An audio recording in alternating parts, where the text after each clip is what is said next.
Olá, meu nome é Beatriz Pedrazini, sou discente do curso de Fisioterapia da Unifal e faço parte do programa de educação tutorial PET Fisioterapia.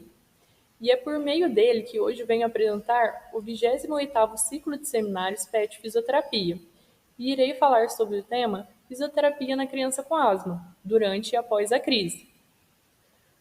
Para isso, gostaria de primeiro fazer uma revisão sobre a anatomia do sistema respiratório. Então, nessa primeira imagem, nós temos representado as estruturas ósseas que compõem a caixa torácica. Nós temos compondo a caixa torácica os 12 pares de costelas, o osso externo e também as 12 vértebras torácicas, que juntos formam essa estrutura que tem a função de proteger o nosso pulmão. Por isso, ela é uma estrutura óssea rígida, mas que também, por possuir certa elasticidade, tem a função de permitir que o pulmão se expanda e encha de ar adequadamente. Na ilustração ao lado, nós temos representado essas estruturas que compõem o sistema respiratório. Mais acima, nós temos a laringe, que é a estrutura na qual as nossas cordas vocais se inserem, e por isso é ela responsável pela formação do som da nossa voz. Ela também tem um papel de proteção das nossas vias aéreas durante a deglutição. Abaixo dela, nós temos esse canal aqui, que é chamado de traqueia. A traqueia é formada por cerca de 16 a 20 anéis cartilaginosos, nos quais vão se dividir aqui ao final em brônquios. E os brônquios serão os responsáveis por levar o ar até os pulmões. Abaixo dos dois pulmões, nós temos a representação do maior músculo inspiratório que nós temos, o diafragma. Além de fazer a inspiração, ele é responsável por aumentar o diâmetro vertical da caixa torácica na inspiração ao contrair, e assim permitir uma entrada maior de ar nos nossos pulmões. Dando continuidade aos músculos que contribuem para o nosso sistema respiratório, nós temos, além do diafragma como músculo da inspiração, os músculos intercostais externos. Agora, como os músculos expiratórios, nós temos os intercostais internos e também os músculos do abdômen, que é os músculos reto-abdominais, os oblíquos e os abdominais transversos. Como músculos acessórios da respiração, nós temos o esternocleidomastoide, que vai atuar elevando o externo. Nós temos os escalenos, que vão atuar elevando as duas primeiras costelas.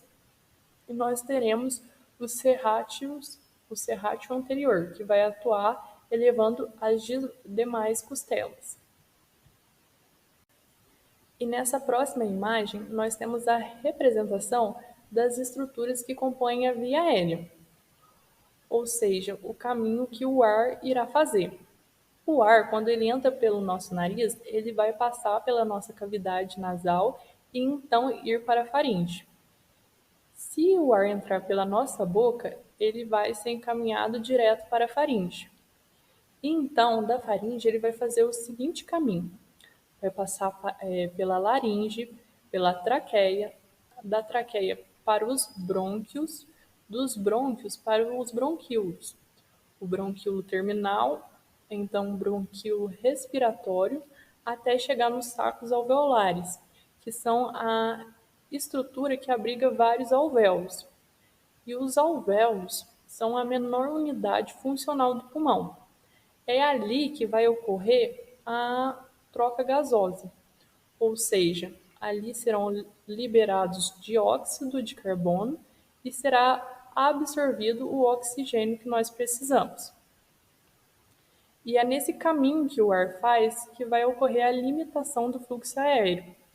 Limitação é essa que é característica principal da doença que nós vamos estudar, ou seja, a asma.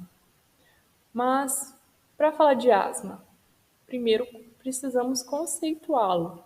O que é asma? O conceito de asma é que ele é um processo inflamatório pulmonar crônico, associado à hiperresposta de via aérea com limitação do fluxo de ar e sintomas respiratórios. Com relação a esses sintomas respiratórios da asma, é característico a tosse, o chiado e a falta de ar. A tosse, ela ocorre quando os receptores das vias aéreas detectam uma obstrução à passagem de ar, e então eles são ativados. A sibilância é determinada pela passagem de ar nos brônquios quando eles têm o seu calibre diminuído, seja por espasmo do músculo liso, por aumento das secreções ou por processo inflamatório, enquanto que a falta de ar ocorre devido à diminuição da capacidade expiratória. Isso porque a obstrução do fluxo de ar acaba alterando a capacidade de expulsação do ar, acaba diminuindo essa capacidade. E assim ocorre uma alteração em todo o mecanismo respiratório.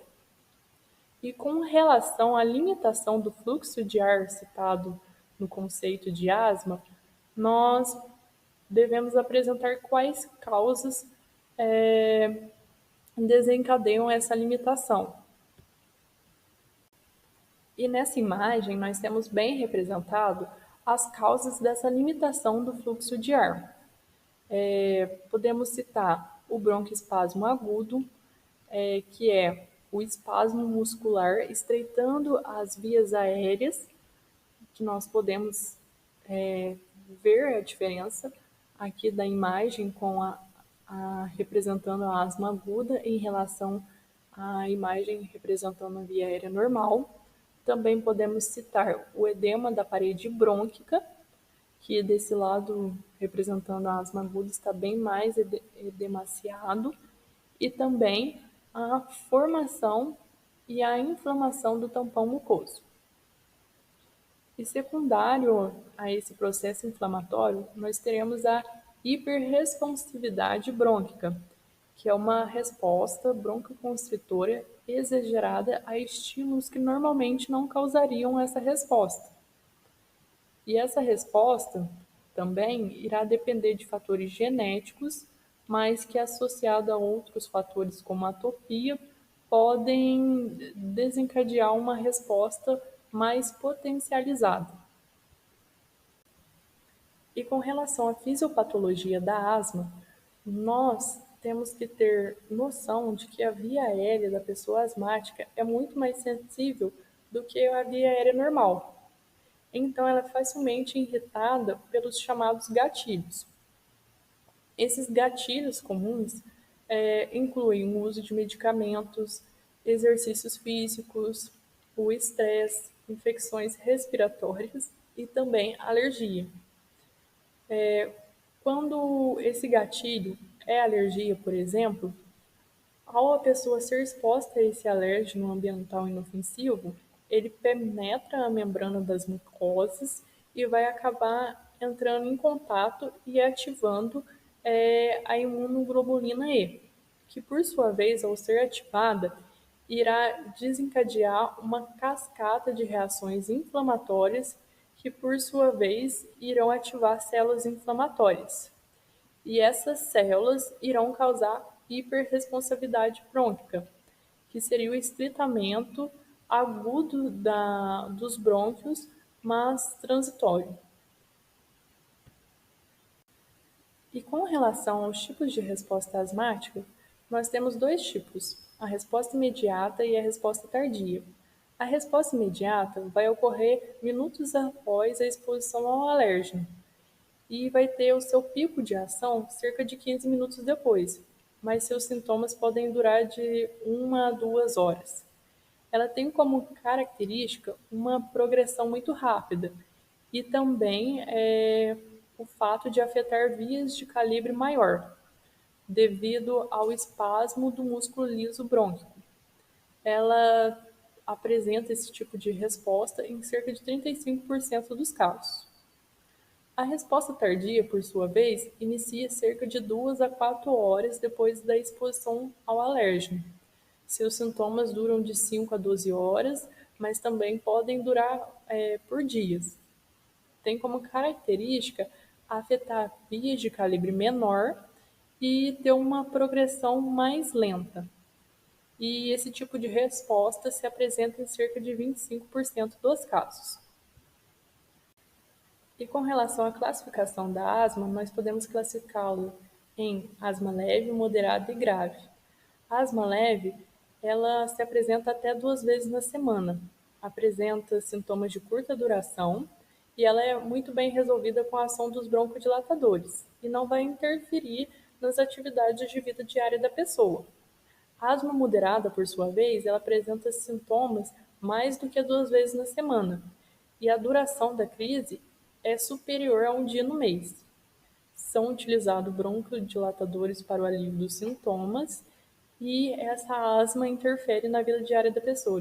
Então, ela pode ter uma falta no serviço ou na escola justificada por a presença desses sintomas, né, pelo desencadeamento da crise.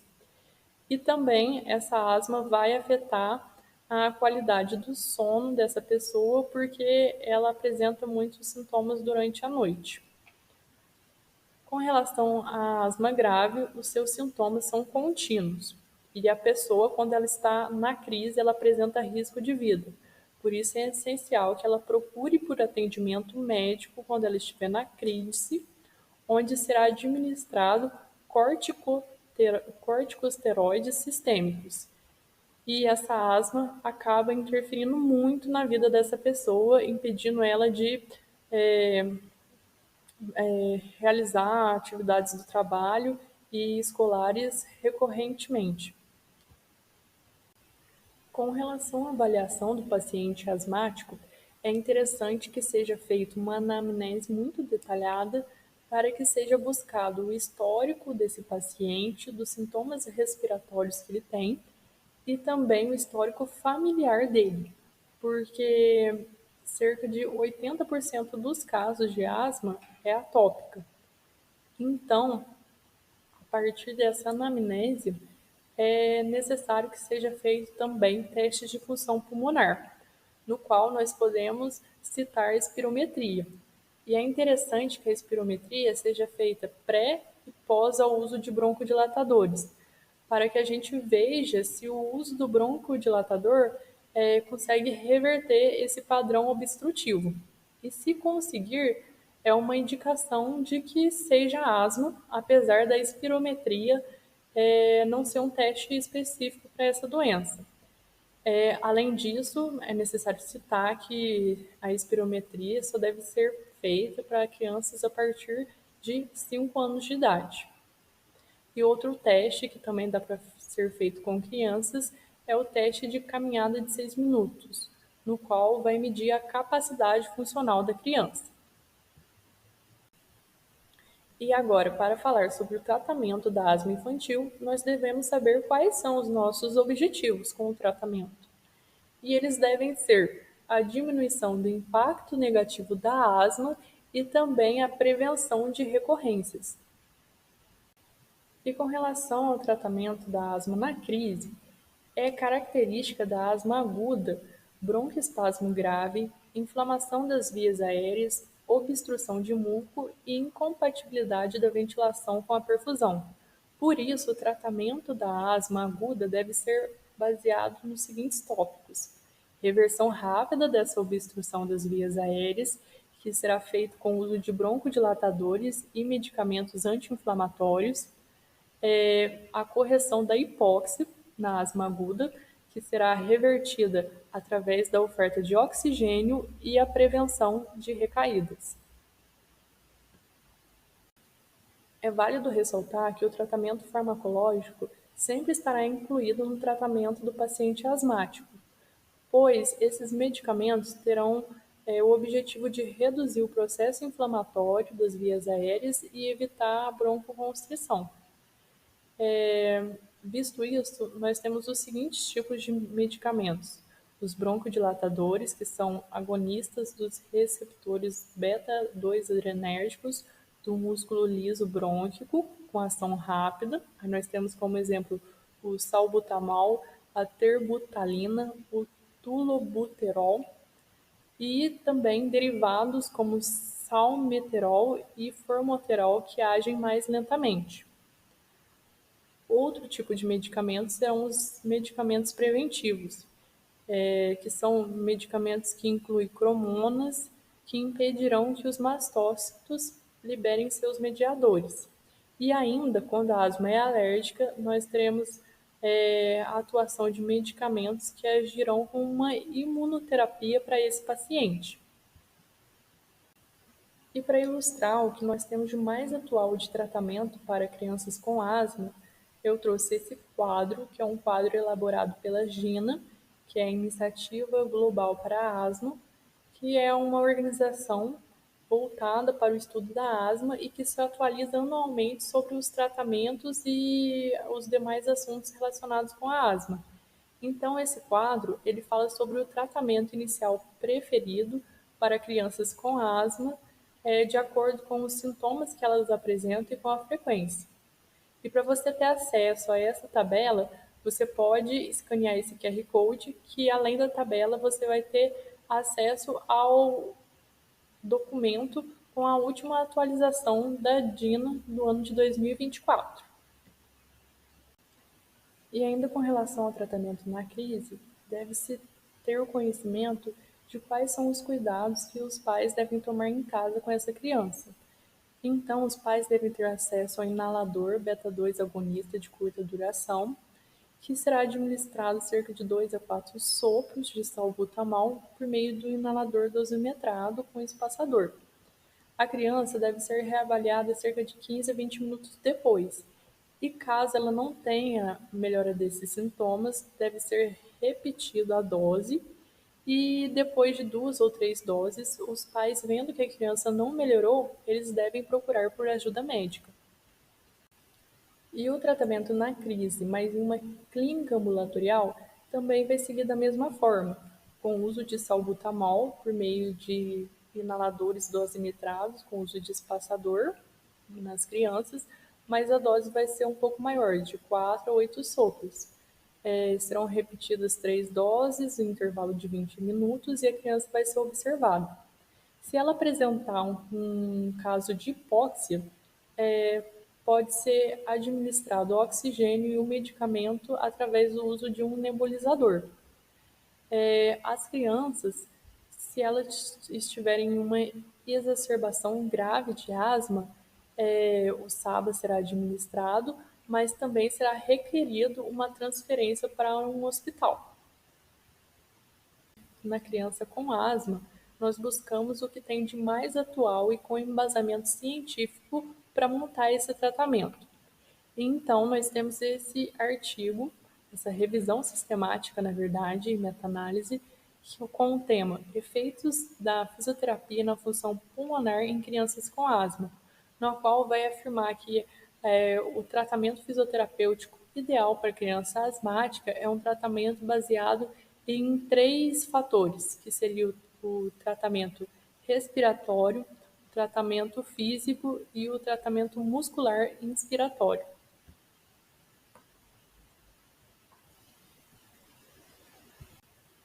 E com relação ao tratamento fisioterapêutico baseado no treinamento físico, nós podemos dividir esse tratamento físico em 3 modalidades: exercícios de resistência, na quais incluem atividades que a criança geralmente gosta, como o ciclismo, a corrida, o basquete, e também exercícios que envolvam a respiração, como a prática do yoga e o tai chi. Além disso, temos o treinamento de força, que em crianças podem ser utilizado através da resistência elástica, na qual nós podemos colocar a carga ideal para a criança. E também temos o treinamento intervalado, que vai variar a intensidade do exercício de moderada a alta para a criança, e isso pode ser feito através de circuitos, montando com bombolê, com cones, fazendo a utilização da bola, momentos de corrida e outras formas que possam ser elaboradas.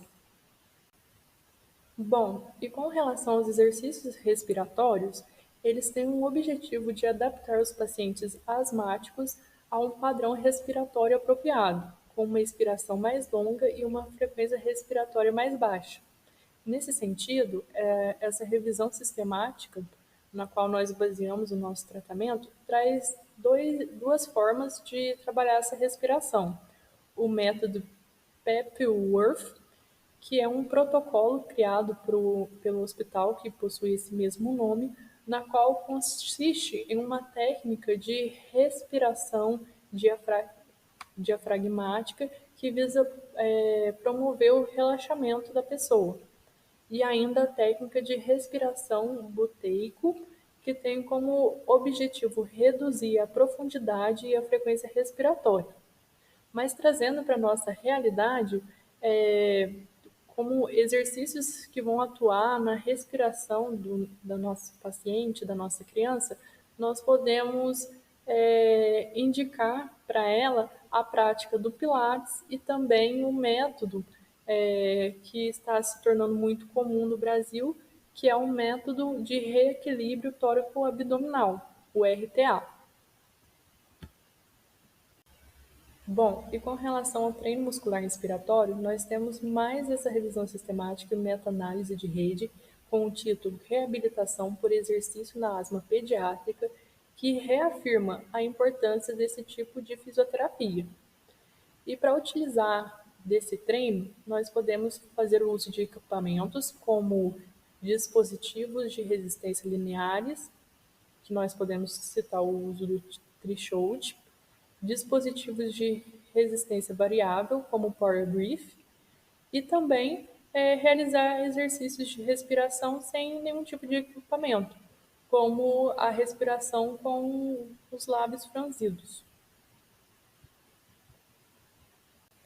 E por fim, como indicação de tratamento complementar ao tratamento farmacológico associado ao tratamento fisioterapêutico, nós temos essa revisão sistemática com o título Papel dos exercícios respiratórios e yoga pranayama na asma infantil, que vai embasar cientificamente os benefícios da prática do yoga para a asma infantil, na qual vai dizer que houve uma melhora na qualidade de vida das crianças, uma redução do número de medicamentos e também uma redução no número de exacerbações da asma.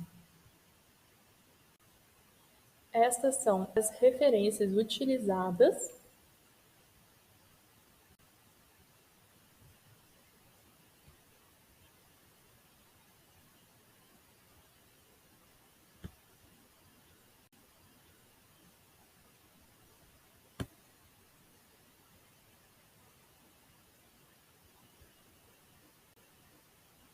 E eu gostaria de agradecer a você por ter assistido esse seminário. Muito obrigada!